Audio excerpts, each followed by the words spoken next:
గోదావరి జిల్లాలో అన్నపూర్ణ అంటారు. రాష్ట్రం విడిపోవడానికి కూడా కారణం గోదావరి జిల్లాలో పచ్చదనమే. ఆ శాపం తగిలేసినట్టుంది.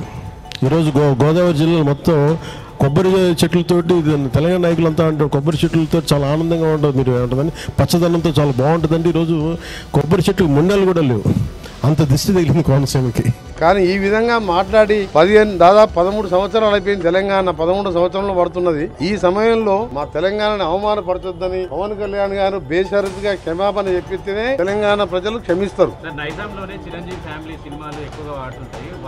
ఇక దానికి క్షమాపణ చెప్పకపోతే ఎవ్వరు కూడా చిరంజీవి గారికి సంబంధం లేదు. Chiranjeevi is super man. ఆయన ఎప్పుడు కూడా వివాదాలకు దూరంగా ఉంటారు. కానీ పవన్ కళ్యాణ్ కొత్తగా రాజకీయాలకు వచ్చి డిప్యూటీ సీఎం కాగానే తెలిసి తెలియకనే మాట్లాడిండో, మరి కావాలని తెలంగాణ వాళ్ళని అవమానపరచాలనుకుండో ఏమనుకుండో గానీ దానికి క్షమాపణ చెప్తే కనీసం ఆయన సినిమా 1-2 రోజులన్నా ఆడుతుంది. చెప్పకపోతే ఎక్కడ కూడా తెలంగాణ థియేటర్లలో సినిమాలు రిలీజ్ కావు. సినిమా ఆటోగ్రాఫర్ మినిస్టర్ గా నేను చెప్తున్నా ఈ మాట.